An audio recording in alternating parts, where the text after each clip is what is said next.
নমস্কার বন্ধুরা, অনিতা কিচেনের আবার এক নতুন রেসিপিতে আপনাদের সকলকে স্বাগত জানাই।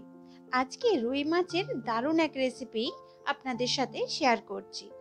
গরম গরম ভাতের সাথে খেতে এতটাই ভালো লাগে, একবার বানিয়ে খেলে সবাই আবারও আবদার করবে এটা বাড়িতে বানানোর জন্য।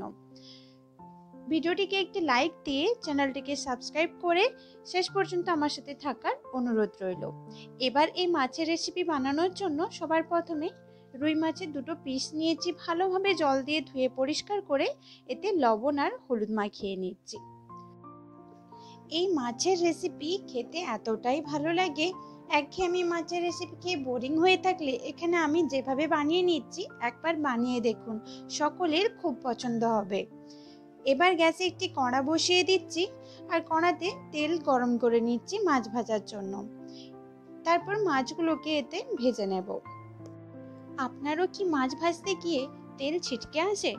তাহলে লবণ আর হলুদ মাখিয়ে মাছগুলোকে কিছুক্ষণ রেখে দেবেন, তাতে মাছে থাকা এক্সট্রা জল বেরিয়ে যাবে। তারপর মাছ ভাজলে দেখবেন একেবারেই তেল ছিটকে আসছে না।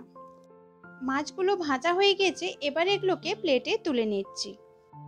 তারপর একটি পাত্র নিচ্ছি, তাতে দিয়ে দিচ্ছি 1 চামচ পরিমাণ ধনে গুঁড়ো আর হাফ চামচ পরিমাণ লাল লঙ্কার গুঁড়ো, আর দিয়ে দিচ্ছি হাফ চামচ পরিমাণ হলুদ গুঁড়ো, পরিমাণ মতন লবণ। এখানে আমি হাফ চামচ পরিমাণ লবণ নিয়েছি। হাফ চামচ পরিমাণ কাশ্মীরি রেড চিলি পাউডার নিয়েছি কালার হওয়ার জন্য। তারপর জল দিয়ে এটা ভালোভাবে একটি পেস্ট বানিয়ে নিচ্ছি। এইভাবে বানিয়ে নিলে মশলা কড়াতে লেগেও যাবে না, কম তেলে রান্না খুব সহজে হয়ে যাবে। গ্যাসে একটি কড়া বসিয়ে তাতে 2 চামচ পরিমাণ তেল গরম করে তাতে একটি তেজপাতা আর পেঁয়াজ কুচি দিয়ে দিলাম, আর দিয়ে দিচ্ছি হাফ চামচ পরিমাণ আদা বাটা। তারপর পেঁয়াজ আর আদা খুব ভালোভাবে ভেজে নিচ্ছি। খুব বেশি মশলার প্রয়োজন হয় না এই রান্নাতে, খেতে এত ভালো লাগে, একবার বানিয়ে দেখুন। এত কম মশলা দিয়ে যে এত টেস্টি মাছের রান্না করা যায়, একবার না বানিয়ে নিলে বুঝতেই পারবেন না। ভাজা হয়ে গিয়েছে, এবার এতে দিয়ে দিচ্ছি টমেটো কুচি। আপনারা চাইলে এখানে টমেটো পেস্টও দিতে পারেন। আর দিয়ে দিচ্ছি 2 চামচ পরিমাণ সর্ষে বাটা। তারপর বাটা মশলার জলটা দিয়ে দিচ্ছি। খুব ভালোভাবে মশলাটা এখানে কষে নেব। আর দিয়ে দিচ্ছি এতেই আগে থেকে গুলে রাখা গুঁড়ো মশলার মিশ্রণটা। সব একসাথে খুব ভালোভাবে মিশিয়ে মশলাটা খুব ভালোভাবে কষে নিতে হবে, যতক্ষণ না অবধি মশলার থেকে তেল ছেড়ে আসছে। এইভাবে মাছের রান্না করলে মাছের স্বাদ কিন্তু দ্বিগুণ হয়ে যাবে আর খেতে খুব ভালো লাগবে।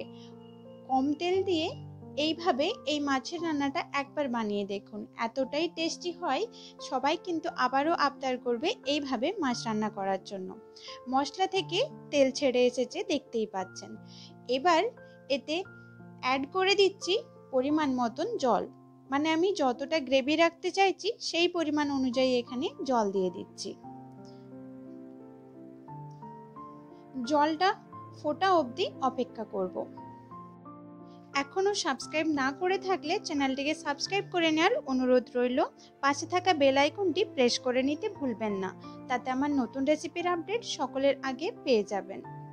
জলটা কিন্তু এখানে বেশ অনেকটাই ফুটে উঠেছে, খুব ভালোভাবে জলটা ফুটে উঠেছে। এবার এতে দিয়ে দিচ্ছি ভেজে রাখা মাছের পিস দুটো। রেসিপিটি আপনাদের কেমন লেগেছে অবশ্যই আমাকে কমেন্ট করে জানাবেন। আর আমার এই ভিডিওটি কোথা থেকে দেখছেন সেটাও অবশ্যই আমাকে কমেন্ট করে জানাবেন। মাছ দেওয়ার পর 5 মিনিটের জন্য এটাকে এভাবে রান্না করে নিচ্ছি। এবার ওপর থেকে ছড়িয়ে দিচ্ছি 1 চামচ পরিমাণ কাঁচা সর্ষের তেল আর লেবুর রস। তারপর গ্যাসের ফ্লেমটা অফ করে দিচ্ছি। এই কাঁচা সর্ষের তেল আর লেবুর রসের গন্ধ এতটাই ভালো লাগে এই মাছের রেসিপিতে, এক থালা ভাত নিমেষেই শেষ হয়ে যাবে এই মাছের রেসিপি দিয়ে, আর কোনো কিছুর প্রয়োজনই পড়বে না। এবার প্লেটে নামিয়ে নিচ্ছি। গরম গরম ভাতের সাথে এতটাই ভালো লাগে, একবার এইভাবে রুই মাছের এই রেসিপিটি বানিয়ে দেখুন। আপনাদের আশা করছি খুবই ভালো লেগেছে। শেষে কাঁচা সর্ষের তেল আর লেবুর রস দিতে একেবারেই ভুলবেন না, এতে এই মাছের রেসিপির স্বাদ দ্বিগুণ হয়ে যায়। আবারও দেখা হবে এরকমই এক সহজ ও নতুন রেসিপি নিয়ে। ভালো থাকবেন, সুস্থ থাকবেন। শেষ পর্যন্ত আমার সাথে থাকার জন্য অনেক ধন্যবাদ।